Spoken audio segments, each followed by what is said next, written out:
Halo teman-teman, perkenalkan nama saya Flora, saya dari kelas PGMID dan NIM saya adalah 2414070137. Materi pertama yang akan saya jelaskan adalah bangun ruang. Baiklah, materi pertama yang saya akan bahas adalah tentang bangun ruang. Apa itu bangun ruang? Bangun ruang atau disebut juga dengan bangun tiga dimensi adalah sebuah bangun yang memiliki ruang dan dibatasi oleh sisi-sisi. Yang pertama, kita akan belajar bangun kubus. Berikut bangun kubusnya. Ciri-ciri kubus. Yang pertama, terdapat 8 titik sudut. Yang kedua, memiliki 6 sisi yang berukuran sama. Yang ketiga, terdapat 12 rusuk yang sama besar. Masuk ke sifat-sifat kubus. Sifat yang pertama, semua sisi dan rusuk kubus berbentuk persegi. Pada diagonal bidang dan diagonal ruang, kubus semua berukuran sama panjang. Yang ketiga, pada setiap bidang diagonal, kubus berbentuk persegi panjang. Selanjutnya kita akan belajar rumus kubus. Yang pertama, luas permukaan kubus. Rumusnya yaitu L sama dengan 6 dikali sisi kuadrat. 6 merupakan jumlah bangun datar yang menutupi kubus, sedangkan S kuadrat merupakan rumus bangun datar persegi. Setelah mengetahui rumus luas, kita akan belajar tentang volume kubus, yaitu rumusnya yaitu V sama dengan sisi kali sisi kali sisi, atau bisa ditulis volume sama dengan sisi persegi. Juga selanjutnya keliling kubus yaitu 12 dikali sisi. 12 merupakan jumlah rusuk pada kubus. Kita masuk saja ke contoh soal kubus. Nina membuat sebuah kubus memiliki panjang rusuk 10 cm. Coba cari berapa volume keliling dan luas permukaan kubus tersebut.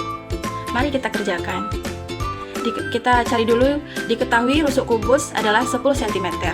Yang ditanyakan adalah volume, keliling, luas permukaan. Kita cari dulu volumenya, kita masukkan rumusnya.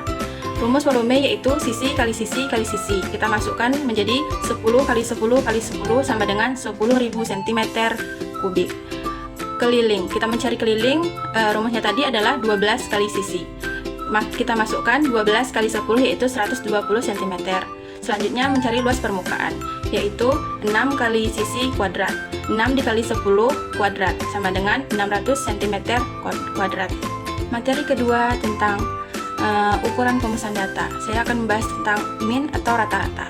Berikut ada contoh soal. Example-nya, nilai ulangan dari kelompok siswa adalah sebagai berikut. Ada 7, 8, 7, 5, 9, 4, 5, 6, 6, 9, 6, 6. Nah, sekarang kita tentukan nilai minnya atau rata-ratanya. Rumusnya yaitu min jumlah seluruh data dibagi banyaknya data.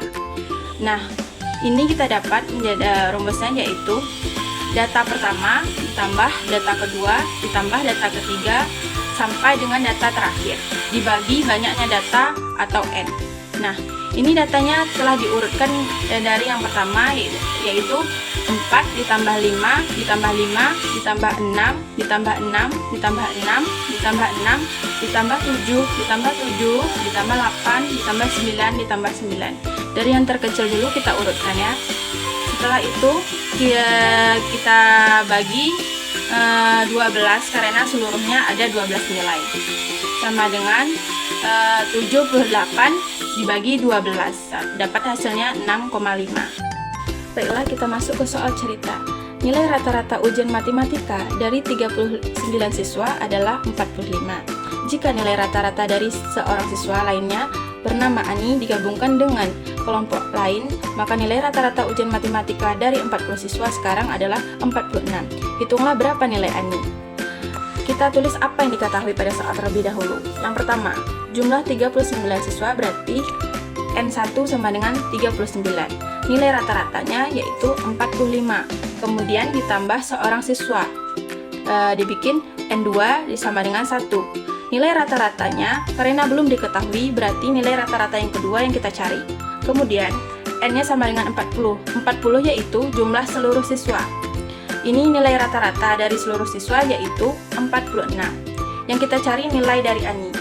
Kita masukkan dalam rumus. Rumusnya yaitu tadi yang pertama, min sama dengan jumlah data pertama dikali rata-rata ditambah jumlah data kedua dikali nilai kedua dibagi banyaknya data sama dengan 46. Kita masukkan 39 dikali 45 ditambah 1 dikali X per X2 sama dengan 46. Kita bagi 40. 1 itu adalah nilainya Ani. 40 kita pindah ruasnya ke kanan. 39 dikali 45 yaitu 1755 ditambah X2 sama dengan 46 dikali 40. X2 sama dengan 1840 dikurang 1755 menjadi X2-nya menjadi 85. Kesimpulannya adalah nilai Ani adalah 85. Baiklah, selanjutnya saya akan menjelaskan materi pengukuran waktu panjang dan berat. Satuan panjang yang digunakan adalah sebagai berikut. Keterangannya yaitu km, kilometer, hm, hektometer, DAM, dekameter, M, meter, DM, desimeter, cm, sentimeter, mm, milimeter. Pada setiap kenaikan satu tingkat, anak tangga nilainya dibagi 10, sedangkan penurunan satu tingkat anak tangga nilainya dikali 10. Berikut ini adalah contoh soal mengenai pengukuran panjang. Ayah membeli tali rafia sepanjang 6,25 meter. Tali tersebut digunakan ayah untuk mengikat kardus sehingga hanya tersisa tali rafia 1,5 meter. Panjang tali rafia yang digunakan ayah adalah A. 475, B. 525, C. 550.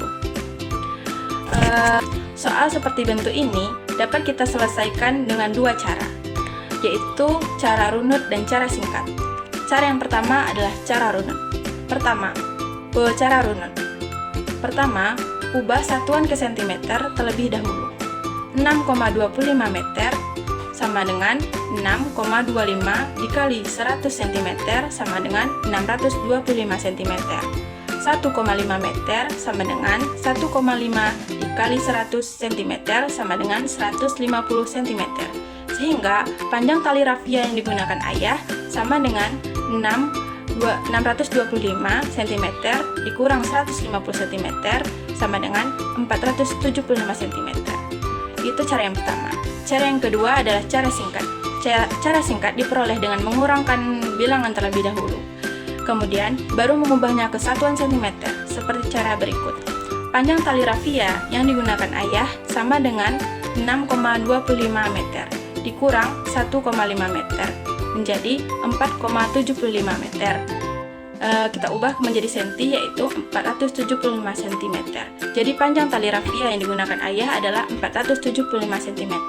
Baiklah, materi selanjutnya tentang kesebangunan. Langsung saja ke contoh soalnya.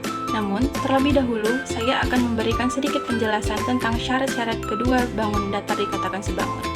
Adapun syarat dua bangun datar dikatakan sebangun, yang pertama, panjang sisi-sisi yang bersesuaian mempunyai perbandingan yang senilai. Yang kedua, sudut-sudut yang bersesuaian sama besar. Perhatikan contoh soalnya. Diketahui segitiga ABC sebangun dengan segitiga DEF. Tentukan EF. Tentukan panjang EF. Ada dua buah segitiga. Ada segitiga kecil dan segitiga besar. Kedua buah segitiga ini dia sebangun. Pertanyaannya, tentukan panjang EF. Penyelesaiannya yaitu, adapun cara menentukan panjang EF, kita harus mencari perbandingan, yaitu dengan sisi yang bersesuaian. Mana sisi yang bersesuaian? Kalau EF, berarti sisi yang bersesuaian adalah dengan BC. EF per BC sama dengan, cari lagi sisi yang bersesuaian, yaitu DE dengan AB. EF yang kita cari panjang BC. BC sudah ada tadi adalah 15. DE juga sudah diketahui yaitu 6 dan AB panjangnya adalah 12. Sampai di sini kita tinggal kali silang saja. EF sama dengan 15 kali 6. Baru setelah itu dibagi dengan 12 sama dengan 15 dikali 6 hasilnya 90. Lalu dibagi dengan 12 hasilnya adalah 7,5. Dengan satuannya yaitu cm. Baiklah, saya akan memberikan penjelasan tentang debit. Debit merupakan perbandingan antara volume dan waktu. Debit adalah kecepatan zat cair yang berpindah dari suatu tempat ke tempat lain melalui penampang, keran, selang, dan lain-lain persatuan waktu tertentu. Perhatikan segitiga hubungan debit volume dan waktu berikut. D itu debit, V volume, W waktu.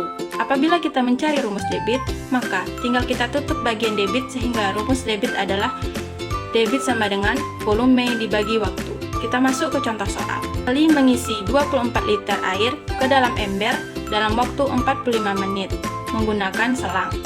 Berapa liter per jam debit air yang mengalir dari selang ke dalam ember tersebut? Masuk contoh soal. Ali mengisi air 24 liter air ke dalam ember dalam waktu 45 menit menggunakan selang. Berapa liter per jam debit air yang mengalir dari selang ke dalam ember tersebut? Yang ditanya debit airnya dalam bentuk liter per jam. Kita ketahui volume air yaitu 24 liter, waktu 45 menit. Yang ditanya yaitu berapa liter per jam debit air tersebut. Kita jawab waktunya yaitu 45 menit. Dalam pertanyaan ditanya berapa liter per jam, sehingga waktu ini harus kita ubah ke dalam bentuk jam. Maka kita selesaikan waktu terlebih dahulu. Waktunya di sini sama dengan 45 menit. 1 jam itu berapa menit? 1 jam itu adalah 60 menit. Sehingga 45 per 60. 45 dibagi 60, ini kita bisa sederhanakan. Cara menyederhanakannya adalah kita bagi pembilang dan penyebutnya dengan angka yang sama. Langsung saja kita cari angka yang besar yang bisa membagi habis keduanya, yaitu angka 15. 45 dibagi 15, 60 dibagi 15, sehingga waktunya 45 dibagi 15 yaitu 3, 60 dibagi 15 yaitu 4. Kita dapat hasilnya yaitu 3/4 jam. Nah, sudah ketemu, sudah menjadi jam. Sekarang kita akan hitung debit air tersebut.